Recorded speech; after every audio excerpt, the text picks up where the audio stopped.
ये बेटियां मंत्र पाठ कर रही हैं, क्या 125 साल 150 साल पहले किसी ने सोचा था कि नहीं सोचा था? हाँ जी, सोचा था या नहीं सोचा था? नहीं सोचा था। आज अभी यज्ञ के पश्चात आप सब लोग भोजन करने के लिए गए, सभी ने प्रसाद खाया, लिया था, मीठा भी था, सब कुछ था। ईमानदारी से बोलना, आप में से किसी ने ये पूछा था कि वह बनाने वाला किस जाति का है? हाँ या ना पूछा था कि नहीं पूछा था? अगर ये सब बातें ठीक हैं तो समझ लेना ऋषि ध्यान की जय तो हो गई। ऋषि ध्यान की जय को होने से कोई रोक नहीं सकता। एक वो समय था भोजन करने से पहले पूछते थे भाई किसने बनाया, किसने परोसा, किसने गिलास साफ किया। ये राजस्थान की भी स्थिति थी, कोई दूर नहीं है, अभी भी कुछ है, ऐसा नहीं कि पूरी तरह समाप्त हो गई है। और समझ लेना जितनी बाकी बची है उतना ही आर्य समाज का काम भी बचा हुआ है। बहुत कुछ कम हो चुका। बेटियां स्कूल जा रही हैं, बहुत बड़ी बात है, सरल नहीं है, छोटी बात नहीं है। गुरुकुलों में जा रही हैं, उससे बड़ी बात है।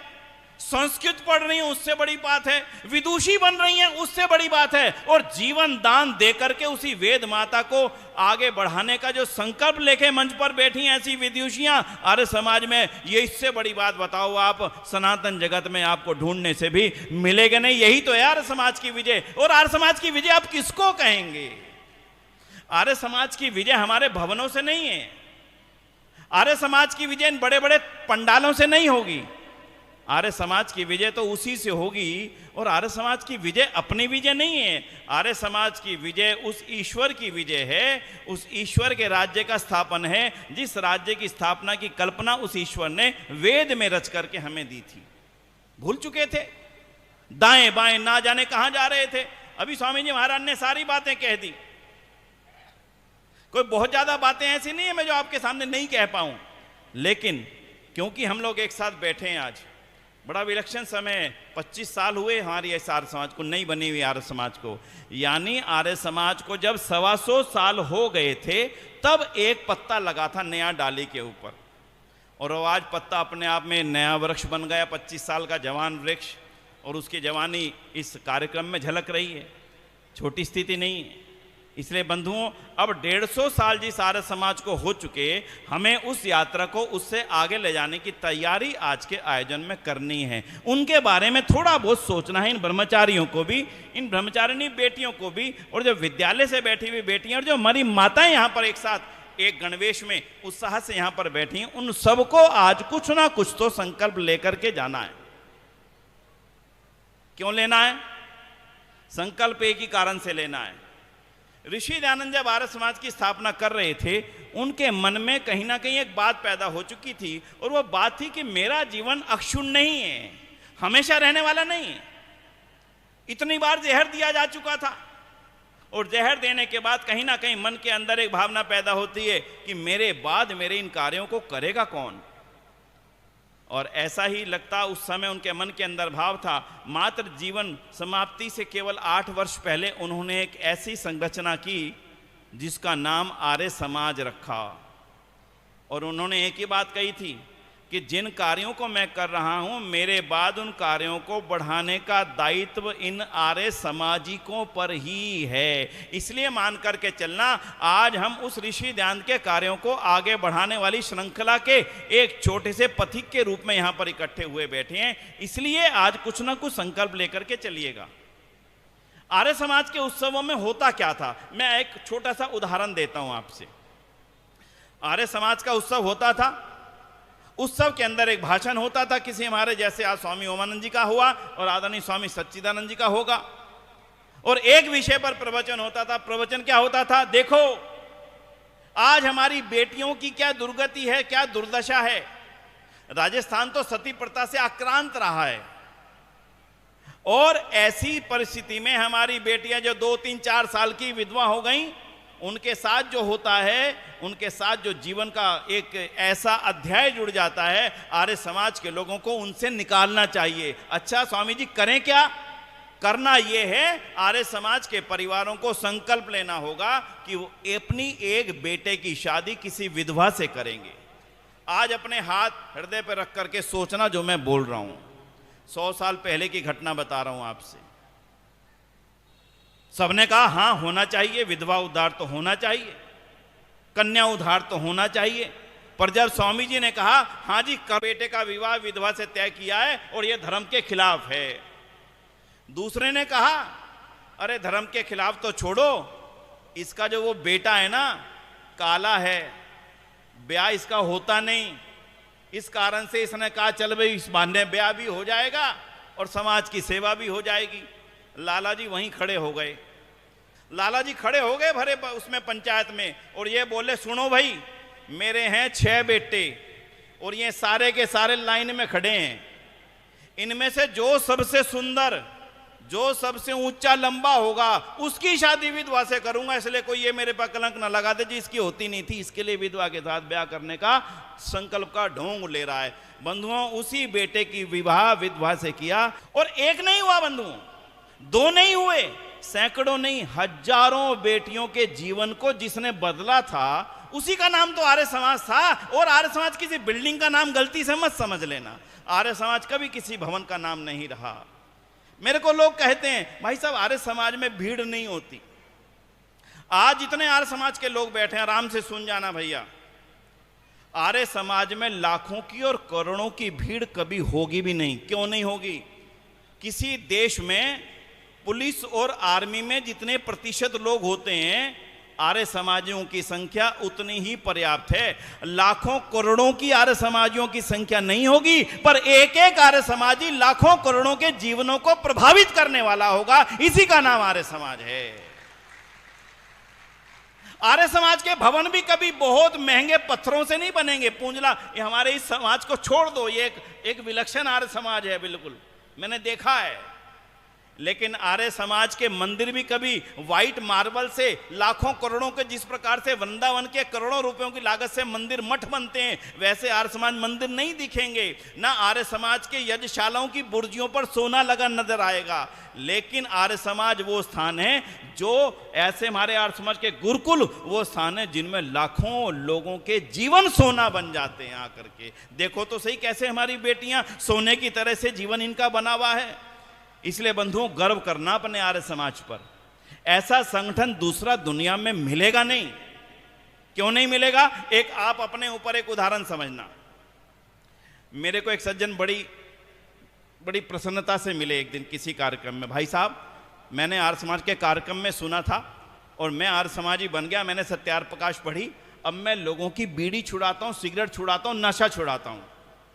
अब भले आदमी, और वो नशा छुड़ा करके खुश हो रहा है कि देखो मेरे कहने पर इसने बीड़ी छोड़ दी, भाई साहब मेरे कहने पर इसने नशा छोड़ दिया, भाई साहब मेरे कहने पर इसने मांसाहार छोड़ दिया। अच्छा ईमानदारी से बताना, आपने किसी को प्रेरणा दी, 10 दिन बाद उसने आपको आकर के बोला भाई साहब आपने मुझे कहा था मांसाहार मत किया करो, मैंने छोड़ दिया। बोलो आपको खुशी होती है कि नहीं होती? बोलो। जिनको खुशी होती हाथ खड़े करना है एक बार। बस जिनको दूसरों की अच्छाई में खुद को खुशी मिलती है, इसी का नाम तो आर्य समाज है। बाकी आर्य समाज और किसी का नाम नहीं है। शराब उसकी छूट रही है, नशा उसका छूट रहा है, बीड़ी उसकी छूट रही है, हुक्का उसका छूट रहा है, खुशी आर्य समाजी को हो रही है। यही आर्य समाज है, इसी का नाम आर्य समाज है। इसलिए बंधुओं विचार करके देखना, दयानंद ने हमें कितनी कीमती चीज दी थी।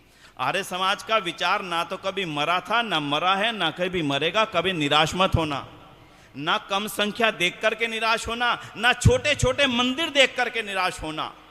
आर्य समाज का विचार जब दुनिया में फैल रहा होगा जैसे आज फैल रहा है, बेटियां पढ़ रही हैं, दलितों को आरक्षण मिला हुआ है, ऊंचे से ऊंची जगह जाने की छूट मिली हुई है, बड़े से बड़े पद पर, राष्ट्रपति पद पर आज उन जातियों के लोग बैठे हैं जिनको कभी कोई अपने पास बैठने नहीं देता था। अगर आर्य समाज का ये देन ना होती तो सोचो आज भी इन जातियों का क्या होता। इसलिए आर्य समाज ने देश और दुनिया को जो दे दिया वो कोई छोटी चीज नहीं दी। और क्या दिया? एक घटना सुनना। आप में से किसी को ये मालूम है भारत में एप्पल खाते हो कि नहीं खाते हो? सेब खाते हो कि नहीं खाते हो? कौन कौन सेब को जानता है? एप्पल को? मोबाइल वाला नहीं, खाने वाला। ये बच्चे सब जानते हैं, जानते हो आप सब। आपको मालूम है भारत के अंदर एप्पल लाने वाला कौन व्यक्ति था? नहीं मालूम होगा। किसी को मालूम है क्या भाई? नहीं मालूम तो आइए नई जानकारी लेकर के जाना।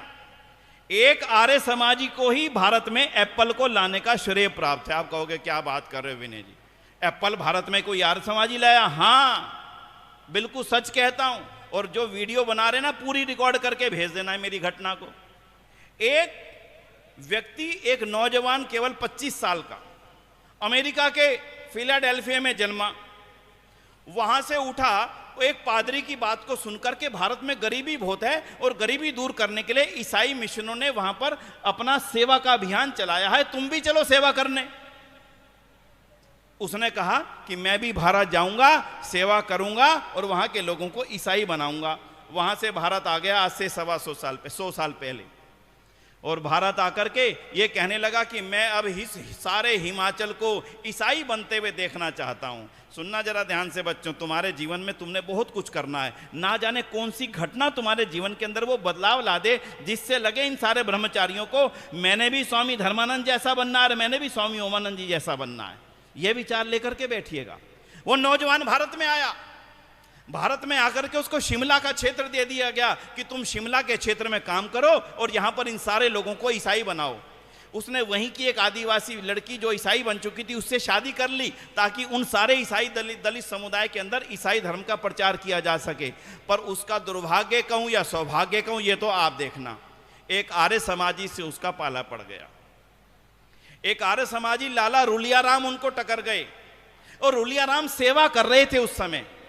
सेवा भी कैसी सेवा कर रहे थे, एक वो होती है जो बड़ी बीमारी होती है जिसमें गिल्टियां बन जाती, प्लेग का फोड़ा हो गया था एक व्यक्ति को, बहुत मोटा, सेवा के काम चल रहे थे। ईसाई पादरी भी निकले उनके आगे से, पर उन्होंने देखा ये तो मरने वाला है, इसकी सेवा क्या करनी। पर आपके ही भाई लाला रुलियाराम, नाम नहीं सुना होगा आपने, लाला रुलियाराम ने देखा अगर इसकी सेवा की जाए और ये गिल्टी काटी जाए तो बच सकता है। ध्यान से सुनना आर्य समाज के सेवा के अध्याय को।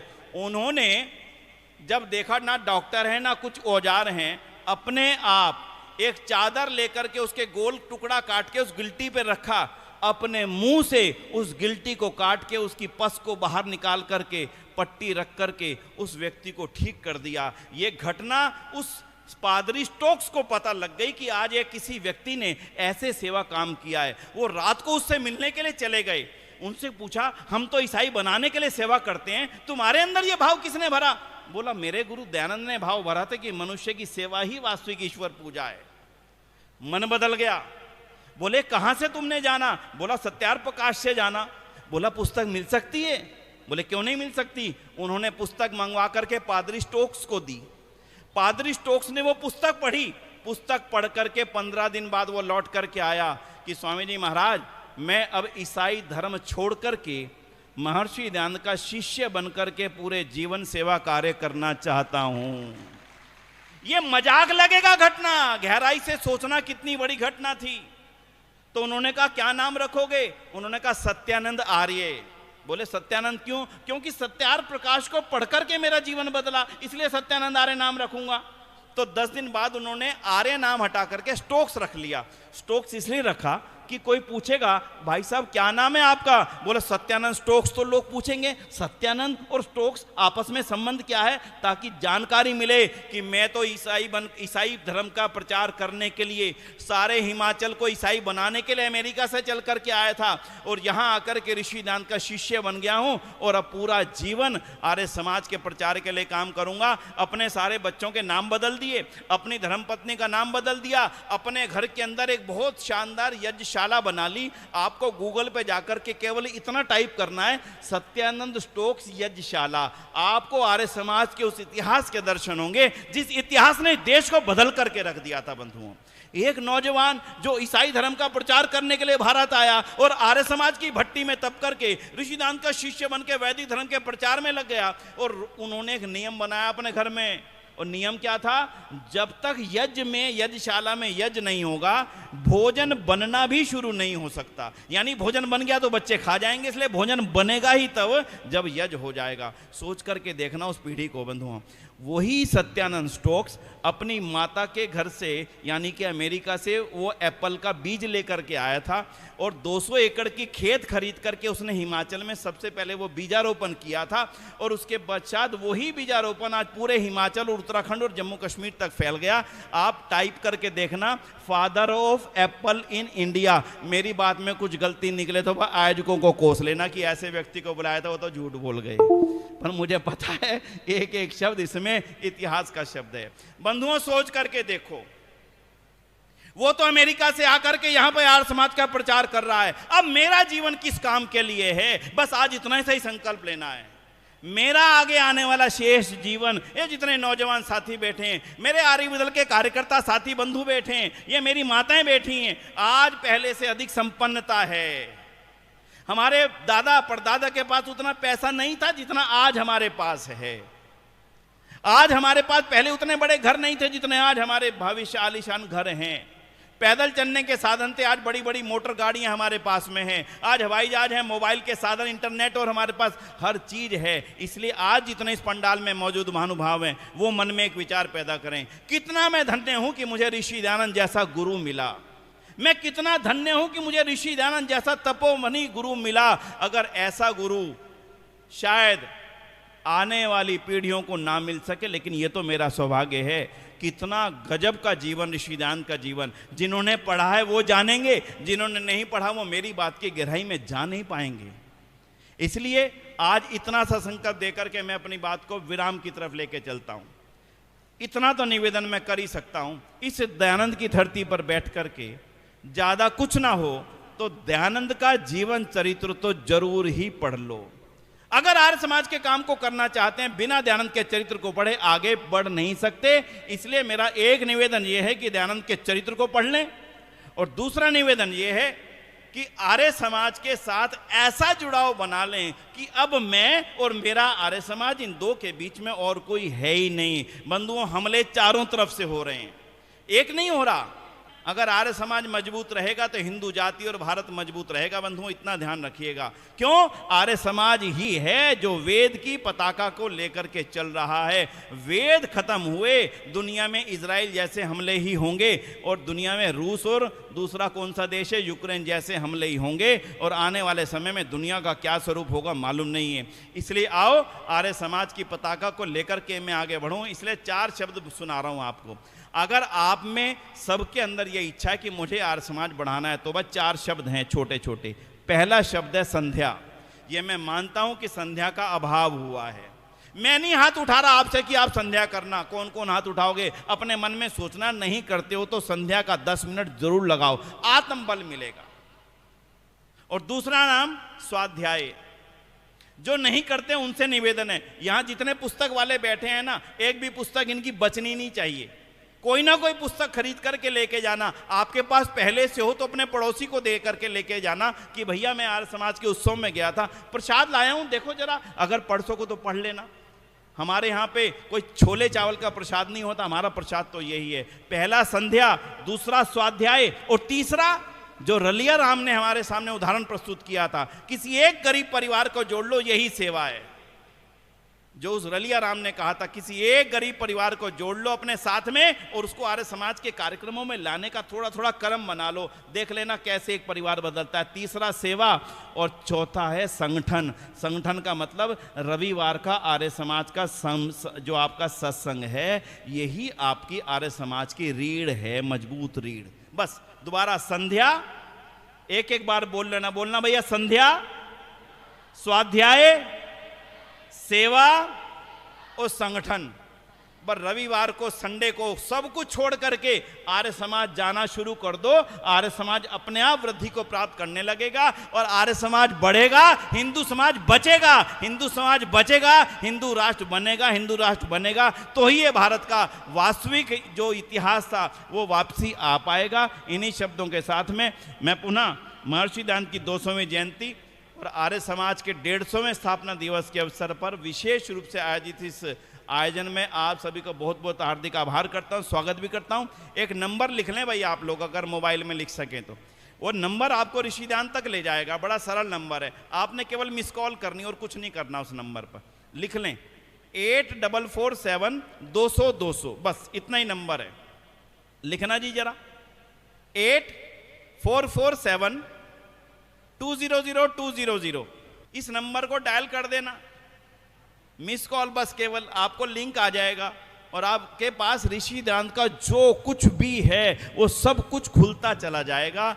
इसलिए आर्य समाज के साथ जुड़े रहें, आर्य समाज के साथ हमेशा आगे बढ़ते रहें और आर्य समाज को आगे बढ़ाते रहें। यही संकल्प लेकर के आर्य समाज जोधपुर के इस रजत जयंती समारोह पे आइएगा, और जब स्वर्ण जयंती समारोह इस आर्य समाज का हो तो इससे और बहुत विशाल टेंट, और आपके आने वाली संतति अपने बच्चों के साथ इन आयोजनों में सम्मिलित हो, इसी आयोजन की कामना के साथ ध्यान रखिएगा। इन आने वाले पुस्तक स्टॉल वालों में से जाते समय भोजन करो या ना करो भाई, एक पुस्तक अपने हाथ में खरीद करके जरूर लेकर के जाना, ऐसा मेरा निवेदन है। इन्हीं शब्दों के साथ में आप सभी का बहुत बहुत आभार। ओम शांति, ओम शम, धन्यवाद।